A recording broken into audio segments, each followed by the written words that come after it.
नमस्कार, मैं हूं आपके साथ आस्था कौशिक। योगी सरकार ने उत्तर प्रदेश में गैर मान्यता प्राप्त मदरसों के सर्वे का फैसला लिया है। सरकार का दावा है कि इस सर्वे के जरिए मदरसों की शिक्षा व्यवस्था बेहतर होगी। साथ ही यह भी पता लगाया जाएगा कि इस मदरसे की फंडिंग आखिर कहां से हो रही है और कितने बच्चे इसके अंतर्गत तालीम हासिल कर रहे हैं। सरकार ने प्रदेश के सभी जिलाधिकारियों को सर्वे कराने के निर्देश दिए हैं। सरकार ने राज्य के सभी गैर मान्यता प्राप्त मदरसों का सर्वे 5 अक्टूबर तक कराने के निर्देश जिलाधिकारियों को दिए हैं और इसकी रिपोर्ट 25 अक्टूबर तक शासन को सौंपी जाएगी। यूपी में मदरसे कुल मिलाकर 16,461 है, जिसमें 560 को सरकारी अनुदान मिलता है।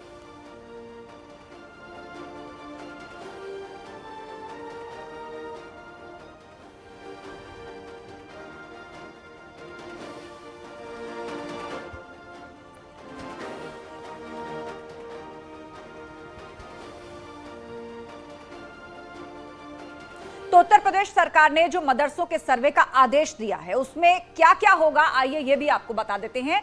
सर्वे किस तरह का होगा, मदरसों की फंडिंग की जानकारी जुटाई जाएगी कि आखिर किस मदरसे को फंडिंग कहां से मिलती है। बच्चों की संख्या का पता चलेगा कि आखिर कितने बच्चे जो है मदरसों में तामील ले रहे हैं। छात्र छात्राओं की सुविधाओं का सर्वे होगा, क्या उन्हें सुविधाएं मिल रही हैं या नहीं मिल रही हैं, उनकी सुविधाओं का सर्वे किया जाएगा। निजी या किराए की स्कूल बिल्डिंग है, मतलब मदरसे जिस बिल्डिंग में संचालित हो रहे हैं वो बिल्डिंग क्या है। अध्यापकों की संख्या की जानकारी रखेगी सरकार कि आखिर कितने टीचर्स मदरसों में पढ़ा रहे हैं। मदरसों में जो करिकुलम लागू है, क्या सिलेबस वहां पर पढ़ाया जा रहा है, उसकी जानकारी भी सरकार जुटाएगी। तो सर्वे के माध्यम से मदरसों के अंदर इन खास बातों का पता लगाएगी सरकार। सरकार का दावा है कि सर्वे के बाद गैर मान्यता प्राप्त मदरसों में शिक्षा की व्यवस्था मजबूत होगी और साथ ही इन मदरसों में शिक्षा का स्तर भी आधुनिक होगा। मान्यता प्राप्त मदरसों में टीचर्स के ट्रांसफर हो पाएंगे, नॉन टीचिंग स्टाफ के भी ट्रांसफर संभव है। साथ ही मृतक आश्रितों को नौकरी मिल सकेगी और महिला कर्मचारियों को मातृत्व अवकाश मिलेगा।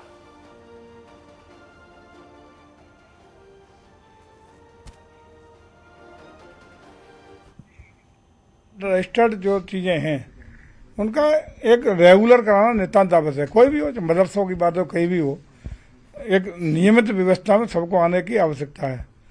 उससे उनको हम संरक्षित भी करेंगे, बढ़ावा भी देंगे। जब रजिस्टर्ड हो जाएंगे तो उनमें जो लोग अध्यापन कर रहे होंगे, जो व्यवस्थित कर रहे हैं, उनको भी सरकार मदद करेगी और व्यवस्थित तरीके से उनमें लोगों को पढ़ाई के लिखाई के मौके मिलेंगे।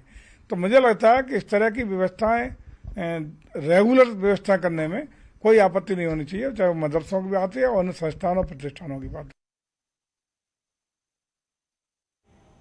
तो गैर मान्यता प्राप्त मदरसों का सर्वे करवाएगी सरकार। 25 अक्टूबर तक सर्वे पूरा करने के आदेश दिए गए हैं और सर्वे के अंतर्गत सरकार कई मुख्य बातों का पता भी लगाएगी। और इस वक्त हमारे साथ चर्चा के लिए यूपी सरकार में अल्पसंख्यक कल्याण मंत्री दानिश अंसारी जी जुड़ गए हैं। बहुत स्वागत है न्यूज 18 पर दानिश जी आपका। आप तक आवाज पहुंच रही है दानिश जी? जी शुक्रिया जी। सरकार ये जो सर्वे करवाने जा रही है, कहा यह जा रहा है कि इससे बहुत सारी सुविधाएं बढ़ेंगी, फंडिंग का तो पता लगेगा और साथ ही कोर्स करिकुलम, टीचर्स, उनका ट्रांसफर हो पाएगा, बच्चों को और सुविधाएं मिल पाएंगी, ये सब बातें होंगी। लेकिन उसके साथ साथ राजनीति भी शुरू हो चुकी है। असदुद्दीन ओवैसी ने इस सर्वे पर सवाल उठाए हैं।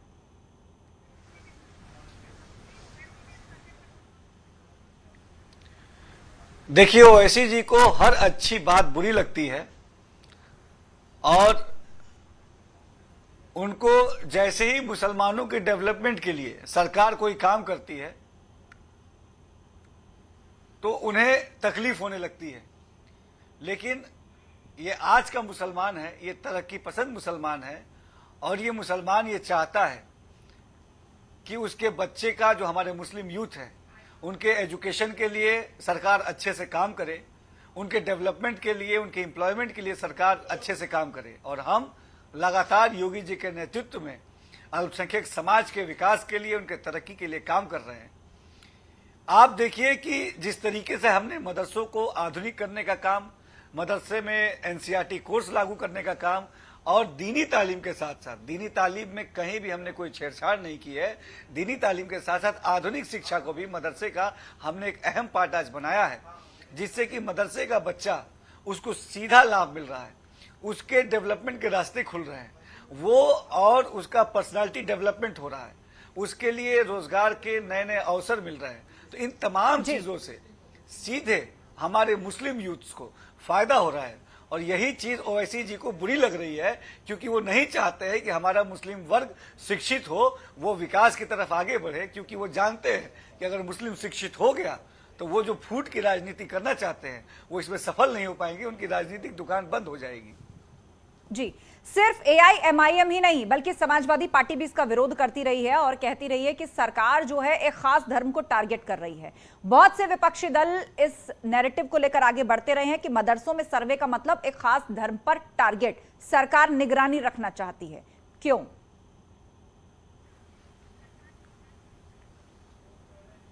देखिए, हम सबको अगर सरकार चलाते हैं तो हमको ग्राउंड का वास्तविक स्थिति मालूम होनी चाहिए। उत्तर प्रदेश में मदरसा बोर्ड से एफिलिएटेड 16,513 मदरसे, इसके अलावा गैर मान्यता प्राप्त ऐसे मदरसे जहां हमारे बच्चे पढ़ रहे हैं, जहां मुस्लिम यूथ एजुकेशन ले रहे हैं, तो उनको क्या क्वालिटी ऑफ एजुकेशन मिल रही है कि नहीं मिल रही, वहां का बेसिक इंफ्रा कैसा है, वहां पेयजल की व्यवस्था कैसी है, टॉयलेट की व्यवस्था कैसी है, टीचर्स कैसा वहां पढ़ाते हैं, इसके बारे में भी जानकारी होना आवश्यक है। तभी हम अपने मुस्लिम यूथ्स के डेवलपमेंट को सुनिश्चित कर पाएंगे। जब हम आज आगे बढ़ के मुसलमान युवाओं के तरक्की के लिए ये ठोस काम कर रहे हैं, तब ओवैसी जी को इसमें बुरा क्यों लग रहा है? ओवैसी जी को तो तारीफ करना चाहिए और उनको सुझाव देना चाहिए। आप ओवैसी जी से पूछिए कि वो क्यों नहीं सुझाव का लेटर हमें लिखते हैं कि मदरसा के एजुकेशन में रिफॉर्मेशन के लिए जो यूपी सरकार काम कर रही है उसमें ये सुझाव होने चाहिए। उनको सकारात्मक राजनीति अब करनी चाहिए। जमाना बदल चुका है, मुसलमान अब तरक्की पसंद मुसलमान है, और हम सब मिलके एक साथ क्यों ना ये सुनिश्चित करें कि हमारा अल्पसंख्यक समाज देश के तरक्की में एक साथ भागीदारी करते हुए आगे बढ़े। हम सब मिलके अपने मुस्लिम कौम के एम्पावरमेंट के लिए, एजुकेशन के लिए काम कर रहे हैं। आप देखिए, अभी तक मदरसों में ट्रांसफर नहीं हो पाते थे, अब एडेड मदरसे के टीचर्स आपस में म्यूचुअल ट्रांसफर ले सकेंगे। कितनी बड़ी फैसिलिटी हमने दी। अब जो मैटरनिटी लीव मिलती थी उसकी सुविधा हमने देने का काम किया। हमारी जो महिला वर्कर है उनको कितना इससे फायदा होगा। तो ये सारी अच्छी चीजों से ध्यान भटकाने के लिए ओवैसी जी ऐसे बयान देके समाज का ध्यान भटकाना चाहते हैं, लेकिन जागरूक समाज ये जानता है कि उसकी बेहतरी के लिए क्या है, और हम जो चीज कर रहे हैं ये सबके साथ संवाद करके, सबको विश्वास में लेते हुए, सब एक साथ सम्मिलित प्रयास है ये डेवलपमेंट के लिए। जी, 25 तारीख तक, 25 अक्टूबर तक ये सर्वे पूरा करना होगा, और आप लोग किन पॉइंट्स पर सर्वे करेंगे वो भी हमने विस्तार से अपने दर्शकों को बताया। लेकिन जिन मदरसों के पास मान्यता नहीं है, बहुत से मदरसे ऐसे हैं जिनके पास अपनी बिल्डिंग नहीं है, ऐसी भी खबरें हमने देखी है कि घरों के अंदर मदरसों को चलाया जा रहा है, मतलब ना तो एफिलिएशन है, ना बिल्डिंग है, ना ही सुविधाएं हैं बच्चों के लिए। तो क्या उन पर एक्शन लेगी सरकार, उनको बंद करवाएगी? और क्या कहीं से ये मैसेज तो नहीं जाएगा कि सर्वे की आड़ में कुछ इस तरह का कदम उठाना चाहती है सरकार? ये सकारात्मक पहल है सरकार की, ताकि हमारे मुस्लिम यूथ्स को अच्छी एजुकेशन मिले, ये सुनिश्चित हो सके। कहीं भी इसमें कोई नेगेटिव सेंस नहीं है। हम पूरी ईमानदारी से अपने मुसलमान युवाओं से हमने जो वादा किया था कि उनको एक अच्छी शिक्षा, एक बेहतर भविष्य देंगे, उस दिशा में हम ईमानदारी से काम कर रहे हैं। इस सर्वे के बाद हम जो भी रिपोर्ट आएगी उस अनुसार सबके साथ संवाद करके, अभी कुछ दिन पहले मदरसा बोर्ड ने तमाम उत्तर प्रदेश के ऐसे मुस्लिम स्कॉलर्स को बुलाकर डिस्कशन किया कि कैसे हम मदरसा एजुकेशन को और अच्छा और बेहतर बनाएं। हम तो संवाद करके सबके साथ, सबके प्रयास से मुस्लिम कम्युनिटी को डेवलपमेंट की तरफ ले जाना चाहते हैं, और हम पूरी ईमानदारी से मुस्लिम समाज के तरक्की के लिए काम करेंगे, और हम ये सुनिश्चित करेंगे कि हमारे मुस्लिम युवाओं को अच्छी शिक्षा मिले, अच्छा रोजगार मिले, बेहतर भविष्य मिले, ताकि वो हमारे कौम का नाम और हमारे देश का नाम रोशन करें। दानिश जी, जाते जाते आपसे बस एक सवाल और।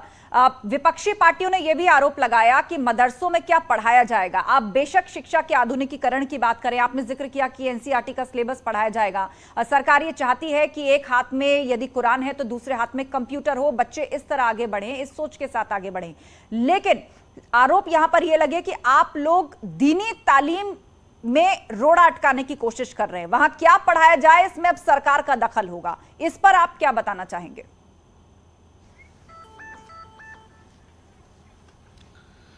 जैसे मैंने बताया है कि जब हम मदरसों को हमने आधुनिकीकरण से जोड़ा, एनसीईआरटी कोर्स लागू किया, हमने दीनी तालीम में कहीं कोई छेड़छाड़ नहीं की। पूरे उत्तर प्रदेश में आप किसी भी मदरसे में अपने रिपोर्टर को भेज के ये देख सकती हैं कि जो पहले कोर्स दीनी तालीम की थी वो एज इट इज है। हमने आधुनिक शिक्षा को जोड़ा, क्योंकि हमारा मुस्लिम युवा, उसको ये अधिकार है कि आधुनिक शिक्षा उसे मिले जी। और ये इस अधिकार उस तक पहुंचे, ये योगी सरकार सुनिश्चित कर रही है और हम ईमानदारी से उनके डेवलपमेंट के लिए काम करेंगे। बहुत बहुत शुक्रिया दानिश जी, न्यूज 18 से बातचीत के लिए। तो आप अल्पसंख्यक कल्याण मंत्री दानिश अंसारी को सुन रहे थे, जिन्होंने भरोसा दिलाया है कि मदरसों में सर्वे के पीछे सरकार की मंशा है कि मुस्लिम युवा भी आगे बढ़े, समय के साथ टेक्नोलॉजी भी उसको मिले और अच्छी और आधुनिक शिक्षा भी उसको मिले। इसी नियत से यह सर्वे करवाया जा रहा है।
तो देश भर में गणेश उत्सव धूमधाम से मनाया जा रहा है। मुंबई की गलियों में गणेश पंडाल सजे हैं, लेकिन हमेशा की तरह इस बार भी लाल बाग चार राजा का पंडाल सुर्खियों में है। इस बार राम मंदिर की थीम पर पूरे पंडाल को सजाया गया है।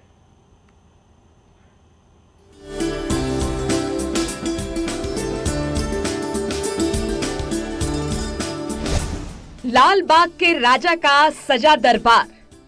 मुंबई समेत पूरे महाराष्ट्र में गणपति बापा का आगमन हो गया है। ऐसे में मुंबई के प्रसिद्ध लाल बाग राजा के दर्शन के लिए तमाम जो लोग हैं वो पहुंच रहे हैं। राम मंदिर की तर्ज पर बप्पा का दरबार। इस वक्त हम मुंबई के लाल बाग के राजा पे मौजूद है। आप साफ तौर पर देख सकते हैं लाल बाग राजा जो है वो एक सिंहासन पर सवार है। हम आपको बता दें जो पूरा सेट है वो राम मंदिर के जो पूरा है थीम के साथ बनाया गया है। अयोध्या में बनने वाले राम मंदिर की तरह बना पंडाल।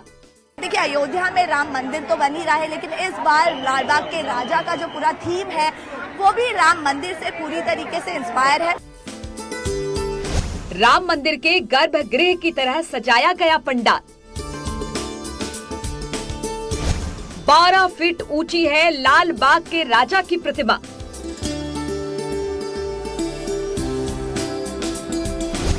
शाही अंदाज में सिंहासन पर विराजमान बप्पा।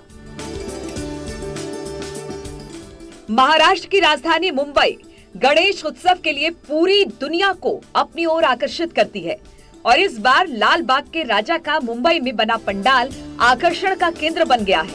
अब की बार बप्पा का दरबार अयोध्या में बनने वाले राम मंदिर की तरह बनाया गया है और लाल बाग के राजा के पंडाल को इस बार भगवान श्री राम के गर्भगृह मंदिर की तरह सजाया गया है। इसके साथ हर साल की तरह इस बार भी लाल बागचा राजा की प्रतिमा बहुत ही सुंदर और मनमोहक है। गणेश जी लाल रंग के वस्त्र धारण किए हुए हैं। उनके एक हाथ में चक्र है और वो अपने शाही अंदाज में सिंहासन पर विराजमान है। कहा जा रहा है कि लाल बागचा राजा की प्रतिमा 12 फीट लंबी है। मन्नत के बप्पा कहे जाने वाले लाल बाग के राजा का पंडाल सज गया है और बप्पा के दर्शन करने के लिए भक्तों की लंबी कतारें लगी है और हर तरफ सिर्फ गणपति बप्पा मोरया की गूंज सुनाई दे रही है। 2 साल बाद भव्य तरीके से मनाए जा रहे गणेश उत्सव की इस बार अलग ही रौनक देखने को मिल रही है। बप्पा की पहली झलक पाने के लिए लोग अपनी बारी का इंतजार कर रहे हैं और बप्पा के दर्शन के लिए भक्तों में गजब का उत्साह देखा जा रहा है। लाल बागचा राजा के दर्शन करने सेलिब्रिटी, उद्योगपति, राजनेता भी आते हैं। लाल बाग में हर साल गणेश जी विराजते हैं। इनके दर्शन के लिए भक्तों में गजब का उत्साह होता है। कल से शुरू हुआ गणेश उत्सव अगले 11 दिन तक चलेगा और 11 दिन तक भक्त बप्पा के दर्शन पूजन करेंगे। वहीं अगर हम गणपति बापा की मूर्ति की बात करें तो गणपति बापा की मूर्ति जो है वो 14 फीट की है। वहीं अगर हम सिंहासन की बात करें तो सिंहासन के साथ 21 फीट ऊंची जो है गणपति बापा यानी कि लाल बाग के राजा की मूर्ति आप देख सकते हैं। जो भीड़ है वो काफी ज्यादा है क्योंकि लोग जो है वो गणपति बापा की एक झलक पाने के लिए लगातार पहुंच रहे हैं। आप देख सकते हैं किस तरीके की भीड़ गणपति बापा के एक झलक पाने के लिए जो है वो यहाँ पर पहुंच रही है।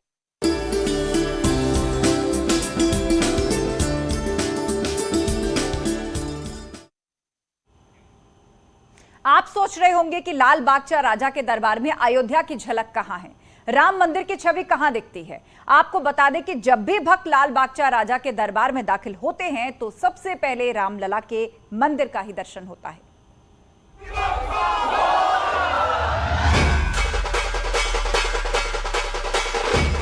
मुंबई में सजा बप्पा का दरबार, द्वार पर गूंजे जय जय श्री राम। इस बार भी लाल बाग के राजा के दरबार को एक अलग लुक दिया गया है। हम आपको तस्वीर दिखाएं, अगर आप देखें तो जो मुख्य यानी प्रवेश द्वार है लाल बाग के राजा के पंडाल का, ये आप देखें तो पूरी तरह से इसे राम मंदिर के रूप में तब्दील कर दिया गया है। अयोध्या जो है पूरी तरह से बनाया गया है। जो डिज़ाइन है अगर आप देखें तो उसी तरीके से डिज़ाइन किया गया है जिस तरह से अयोध्या की तस्वीरें लोगों के सामने रखी गई है। अयोध्या में राम मंदिर तेजी से आकार ले रहा है। राम नाम के पत्थर से भव्य मंदिर बनाया जा रहा है। हिंदुओं की सदियों पुरानी उम्मीद पूरी हो रही है, इसलिए आजकल हर उत्सव में राम मंदिर की तस्वीर दिखाई दे रही है। आप अगर ऊपर का पार्ट देखें तो उसकी फिनिशिंग भी उसी अंदाज में किया गया है कि जिस तरह से राम मंदिर का अयोध्या है उसी तरह से इसे यहाँ पर डिज़ाइन किया गया है। और नीचे आप देखिए जिस अंदाज में लाल बाग का राजा लिखा गया है, ये जो फॉन्ट है इसे भी अलग तरीके से सूज करके लगाया गया है। और उसके बगल में अगर पिलर्स की बात करें तो आप देखिए जो पिलर्स की डिज़ाइनिंग है वो इस जो अयोध्या मंदिर है उसके ही डिज़ाइन से हूबहू पूरी तरह से मिलता जुलता है। यानी कुल मिलाकर देखा जाए कि हर साल लाल बाग के राजा के दरबार को अलग तरीके से पेश किया जाता है भक्तों के लिए, और इस बार भी जो पेशगी है वो अयोध्या से मिलता जुलता है। और ये तो मुख्य द्वार यानी यहाँ से जो है भक्त जो है अंदर जाते हैं दर्शन के लिए, लेकिन जो पंडाल है उसे भी बहुत ही अच्छे से अंदर सजाया गया है। इसके बाद हम अंदर चलेंगे और जानने की कोशिश करेंगे कि जिस तरह से अयोध्या राम मंदिर यहाँ बनाया गया है तो क्या बप्पा के पंडाल जहाँ पे बप्पा की मूर्ति को स्थापित किया गया है उसे क्या वही रूप रंग दिया गया है, वही डिजाइन दिया गया है। अंदर चल के हम इसे जरूर देखेंगे। ये मुंबई की लाल बागचा राजा का दरबार है। जब आप यहाँ पर गणपति बप्पा के दर्शन के लिए आएंगे तो सबसे पहले द्वार पर आपको राम मंदिर की तस्वीर दिखाई देगी। पंडाल के द्वार ठीक ऊपर राम मंदिर का मॉडल रखा गया है। अब हम लाल बाग के राजा के पंडाल पर पहुंच चुके हैं। आपको तस्वीर दिखाते अगर आप देखें तो जिस तरह से राम मंदिर को सजाया गया है तस्वीरों में उसी का जो लुक है यहाँ पर लाल बाग के राजा के पंडाल को दिया गया है।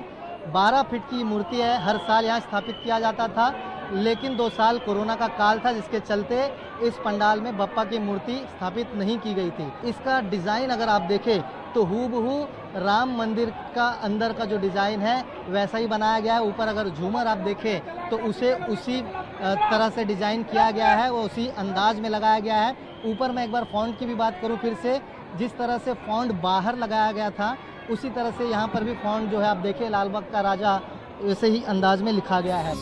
पंडाल के द्वार के ठीक ऊपर राम मंदिर का मॉडल रखा गया है।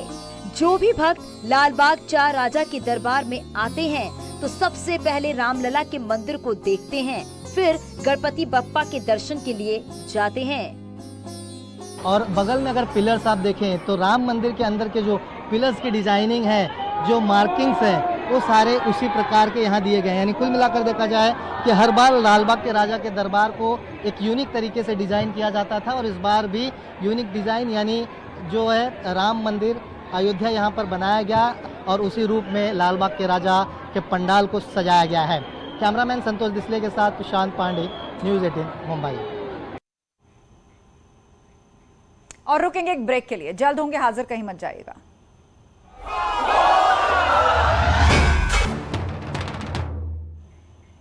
और अब एक बड़ी खबर, थाने के अंदर एक महिला ने हंगामा किया है। कानपुर के रावतपुर थाने का यह मामला है। महिला का हाई वोल्टेज ड्रामा देखने को मिला है और महिला ने अपने जीजा पर आरोप लगाया है। जान से मारने की धमकी देने का आरोप अपने जीजा पर लगाया और यह वीडियो सोशल मीडिया पर वायरल भी हो रहा है।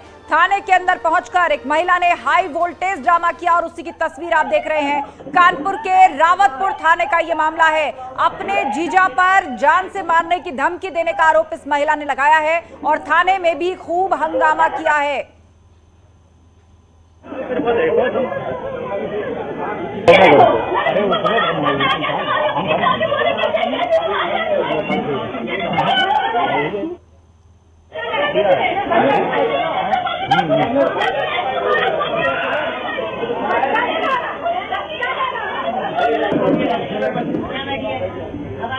ओम बाबू इस पर अपडेट दे रहे हैं हमारे सहयोगी।